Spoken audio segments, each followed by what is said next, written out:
Salut, c'est Daikel, et bienvenue dans ce nouvel épisode de Grey. Et une fois n'est pas coutume, on va parler d'un film qui s'est pris une sacrée volée de bois vert lors de sa sortie. Réalisé par un cinéaste que je qualifierais de... bof. On va s'attaquer à son dernier film en date, Lords of Salem. Et putain, c'est pas gagné, mais ça va être bien.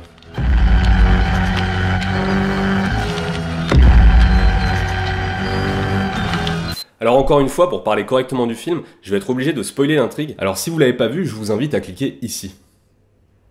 Donc, Lords of Salem est un film de Rob Zombie sorti en 2013 et qui nous raconte l'histoire de Heidi, une jeune animatrice radio en proie à des forces maléfiques. Le film débute en 1696 et nous présente le révérend Hawthorne décrivant dans son journal la croisade qu'il mène contre les sorcières de Salem, ville célèbre pour avoir accueilli de nombreux procès pour sorcellerie au XVIIe siècle. Au nom du diable. Alors le film sera régulièrement entrecoupé de flashbacks de cette époque afin de retracer brièvement l'histoire du procès de Salem. Passé cette petite introduction, nous sommes transportés à notre époque où l'on retrouve Heidi, vous marinez chez vos harengs, interprétée par Sheri Moon Zombie, qui vit seule avec son chien dans un appartement avec une pure déco. À la ville, elle est animatrice pour la station locale de Salem, où elle anime une radio libre aux côtés de Jackson et de Whitey, avec qui on suppose qu'elle a eu une relation. Un matin, alors qu'elle s'apprête à se rendre à son groupe de soutien pour anciens toxicomanes, elle aperçoit sur son palier quelqu'un dans l'appartement numéro 5. Bonjour, vous êtes de nouveau locataire? Pourtant, sa propriétaire lui affirme que personne ne vit ici. Le soir même, après son émission de radio, Heidi reçoit à son nom un vinyle du groupe Les Seigneurs, complètement inconnu au bataillon. Alors c'est un petit peu fantasque, puisqu'en général, un CD promo, ça ressemble plutôt à ça, voire à ça, mais jamais à ça. Bref, Heidi rentre chez elle accompagnée de Whitey et en profite pour jeter une oreille sur le vinyle. Le son est franchement pourrave. Mais un phénomène étrange se produit et elle est victime d'un malaise et de visions des sorcières tentant de mettre au monde l'antéchrist. Sale petit escroc, tu voulais te faire passer pour son fils. Wow, c'est une manière un peu rude de manifester son mécontentement. Putain. Putain. Putain.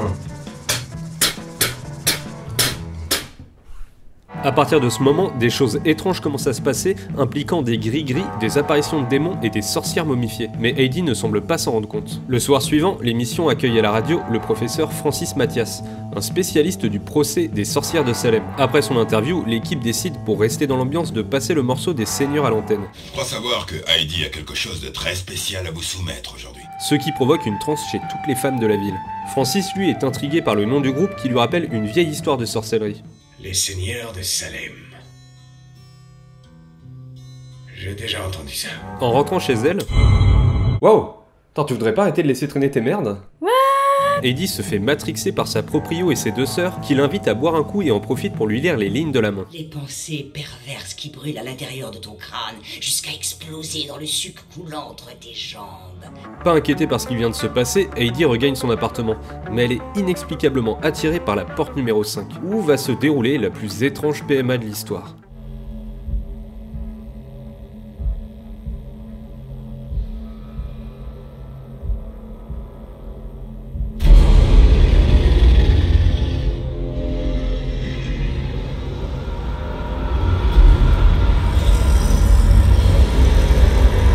Une fois sortie, la sorcière de Malcolm rejoint Heidi et lui explique qu'elle va donner naissance à l'antéchrist.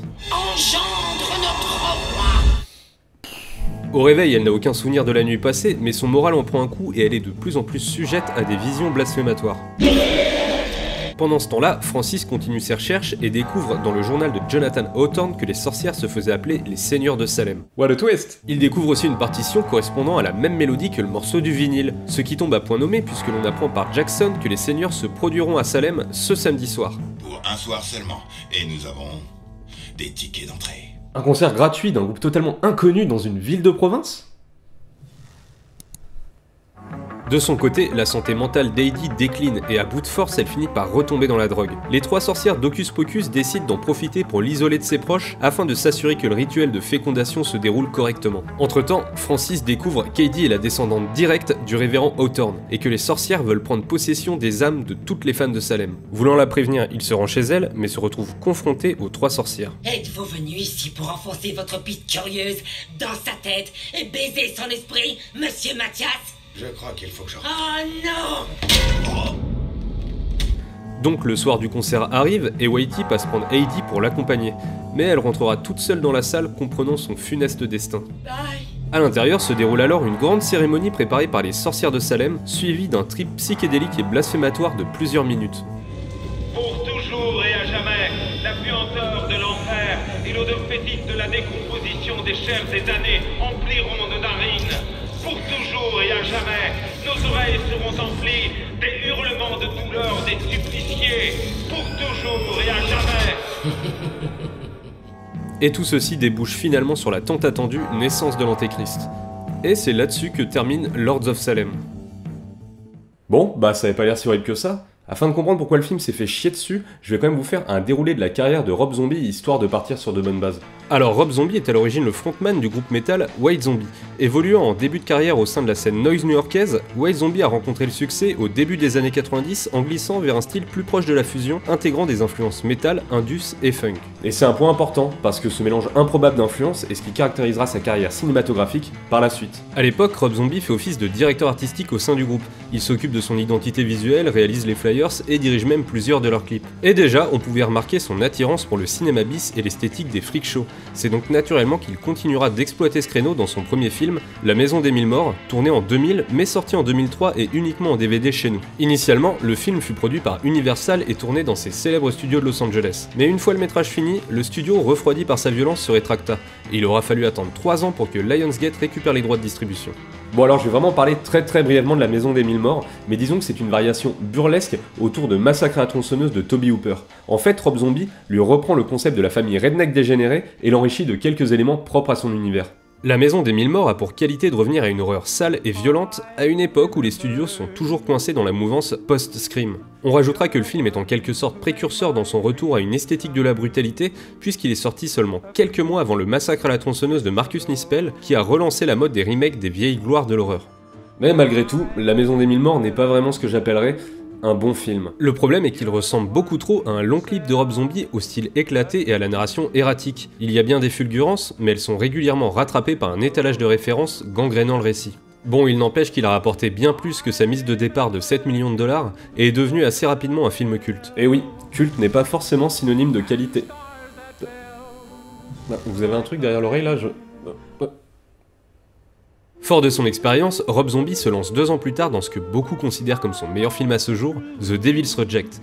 Il reprend les personnages de La Maison des Mille Morts, mais change sa formule en glissant du slasher, de l'anglais slash, qui signifie porter des chapeaux de forme de fombes et des pantalons en cuir, au road movie. La particularité la plus notable de The Devil's Reject est qu'il renverse les codes moraux du précédent film. La famille Firefly, qui avait le rôle d'antagoniste dans La Maison des Mille Morts, devient la proie d'un shérif vengeur aux méthodes peu orthodoxes. Alors c'est souvent cette capacité à nous faire ressentir de l'empathie pour les méchants qui est louée comme une des principales qualités du film. Mais comme vous le verrez plus loin, j'éprouve quelques réserves à ce sujet. En dehors de ça, le film possède un certain cachet visuel, on peut pas le renier.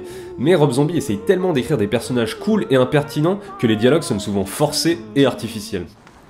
Ah dis donc Roy, si je me trompe pas, je crois bien que le bout de mon flingue, il sent la chatte de ta femme. Et je suis étonné que ce n'ait pas été soulevé plus tôt, mais je trouve que The Devil's Reject ressemble beaucoup à Tueur né d'Oliver Stone. Le film jouait lui aussi la carte du road movie au paysage désertique et avait une structure scénaristique similaire, impliquant en milieu de métrage un inversement du rapport de force entre le couple de tueurs et un flic psychopathe. Même esthétiquement, la mise en scène de Zombie se rapproche de celle d'Oliver Stone, avec ses gros plans en insert véhiculant une impression de bad trip. D'ailleurs, La Maison des Mille Morts empruntait déjà quelques idées à Tueur né, comme le fait de mélanger plusieurs types de caméras et de pellicules afin de donner un côté found footage au film. Ça faisait sens dans le film d'Oliver Stone puisqu'il dressait une critique des médias, mais c'est un peu plus gratuit dans La Maison des Mille Morts. Bref, The Devil's Reject est un succès critique et public, et Rob Zombie est débauché par les frères Weinstein pour s'occuper du remake du film culte de John Carpenter, Halloween. Et pour se démarquer de son modèle, Rob Zombie fait le choix de découper son film en 2 parties. Une première partie inédite où il développe l'enfance de Michael Myers, et une seconde plus classique reprenant le fil de l'original avec la traque de Laurie Strode. Halloween divise les fans à sa sortie, mais est globalement bien reçu et donnera lieu à une suite qui sera accouchée dans la douleur, puisque Rob Zombie fut forcé de la réaliser car il était lié par contrat à Dimension Film. Et encore une fois, je pense que Halloween version Rob Zombie est un échec. Je ne vois pas de problème à réaliser un remake d'un film culte, mais le souci c'est qu'il oublie complètement ce qui faisait la force de l'original. En montrant les origines de Michael Myers et le cadre familial qui l'a poussé à devenir ce qu'il est, Rob Zombie oublie tout simplement que le propos du film de Carpenter était qu'il n'y avait pas de justification au mal absolu. Il fait partie d'un tout et peut prendre n'importe quelle forme, c'est une force de la nature. C'est d'ailleurs la raison pour laquelle le Dr Loomis surnomme Michael Myers The Shape dans le film original, et que son masque est d'un blanc immaculé et sans expression. Sa neutralité nous signifie qu'il pourrait être n'importe qui, n'importe quoi. Le plus étonnant, c'est que si on se réfère au précédent film de Rob Zombie, il avait une conception du mal assez proche de celle de Carpenter, puisque la famille Firefly n'avait pas besoin de moteur pour réaliser le mal. Je suis le diable, et je suis sur Terre pour accomplir son œuvre. On notera aussi qu'un problème récurrent dans l'écriture de Rob Zombie se fait plus prégnant ici.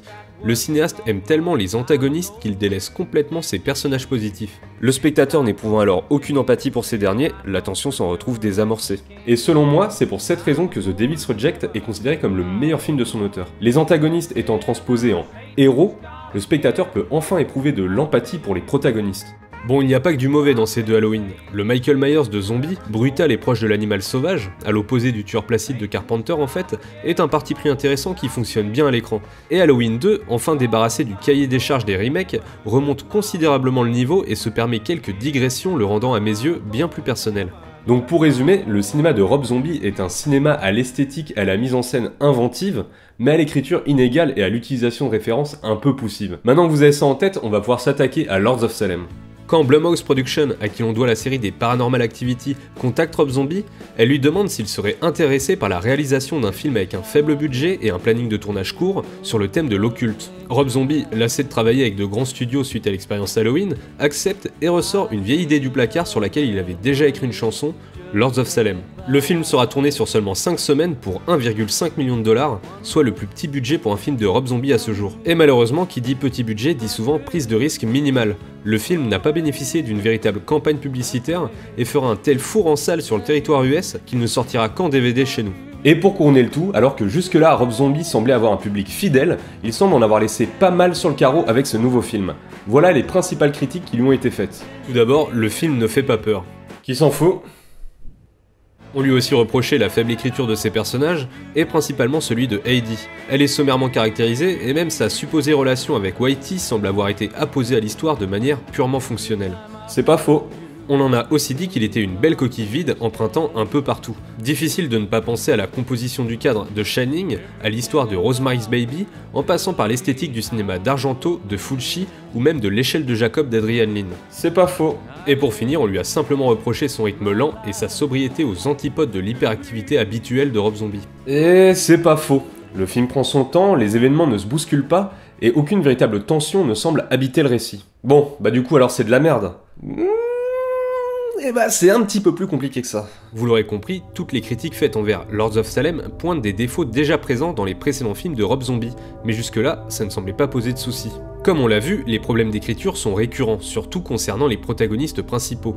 Mais si dans La Maison des Mille Morts ou Halloween, les antagonistes prenaient tout l'espace, donnant du grain à moudre au spectateur, le bad guy de Lords of Salem n'apparaît jamais à l'écran, puisqu'il est une force invisible. Cette absence de méchants identifiables crée un déséquilibre dans la dynamique habituelle de Rob Zombie. Deuxièmement, le fait que le film soit extrêmement référencé n'est pas une nouveauté non plus. En revanche, Rob Zombie a renouvelé son imagerie en faisant glisser le curseur de ses influences. Jusque-là, il s'était contenté de piocher dans le cinéma de genre post-guerre du Vietnam, caractérisé par sa violence extrême et en résulté des films très ancrés dans la culture américaine. Mais avec Lords of Salem, Rob Zombie s'orientait vers une approche moins outrancière et avec des références plus pointues, ce qui a pu rebuter ses aficionados. Alors on a déjà évoqué Polanski, Kubrick ou Argento, mais l'on pourrait aussi citer le britannique Ken Russell, dont le film Altered States comprenait des séquences d'hallucinations à thématique religieuse qui ont particulièrement inspiré Rob Zombie, qui reprend même certains plans quasi à l'identique. J'ajouterai que l'ombre de Kenneth Anger, cinéaste expérimental et membre éminent de l'église satanique, plane sur l'intégralité du film, surtout concernant tout ce qui a trait à la représentation de l'occulte.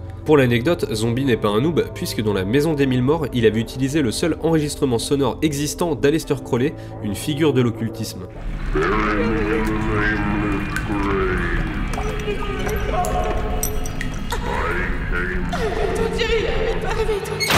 Et pour une fois, ces emprunts ne se font pas au détriment du film ou du style du cinéaste, puisqu'on retrouve son goût pour les créatures au design macabre et grotesque, ainsi que ses clins d'œil à la culture bis, mais quand même dans une proportion beaucoup plus raisonnable et subtile qu'auparavant. La référence au voyage dans la lune de Méliès qui trône au-dessus du lit de Heidi est par exemple une référence assez maligne. Méliès était un réalisateur du muet connu pour être le premier cinéaste de genre, puisqu'il a réalisé des films de SF inspirés par l'œuvre de Jules Verne. Mais il est aussi connu pour avoir inventé la technique de la surimpression de la pellicule, ancêtre du compositing. En quelque sorte, Méliès était un sorcier du cinéma. Alors effectivement, Lords of Salem peut paraître vain au premier visionnage. Si Rosemary's Baby se servait de son contexte ésotérique pour aborder le thème de la maternité, le film de Rob Zombie ne semble pas posséder de sous-texte. Bon, malgré tout, moi j'aime beaucoup ce film, et si tous les défauts énumérés pêchaient dans une production orientée slasher, je les trouve beaucoup moins envahissants dans un film d'ambiance. Et l'ambiance, c'est son gros point fort. Lords of Salem arrive parfaitement à recréer l'atmosphère de ces modèles des années 70. Je pense que toute l'essence du film est contenue dans ce plan.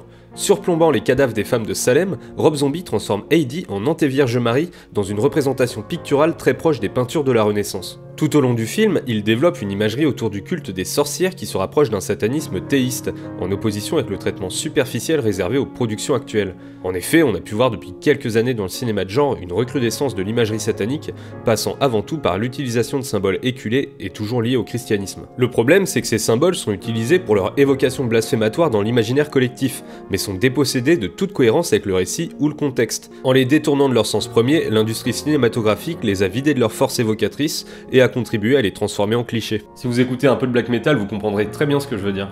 Bon, prenons un exemple récent d'usage galvaudé de l'imagerie chrétienne. Le premier qui me vient à l'esprit, c'est le démon de The Conjuring 2, dont l'apparence de religieuse démoniaque n'apporte rien en termes de background. Les croix se renversent, mais à aucun moment le sujet de la religion et de la spiritualité n'est vraiment abordé. C'est un peu contradictoire, non ? En revanche, je trouve que Rob Zombie traite ses codes avec beaucoup plus de respect.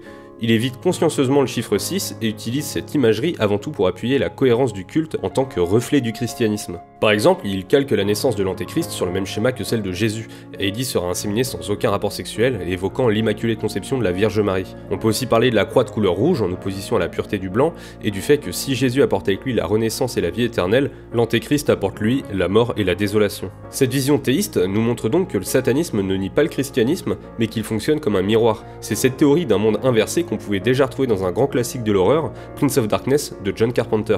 Eh oui, encore lui.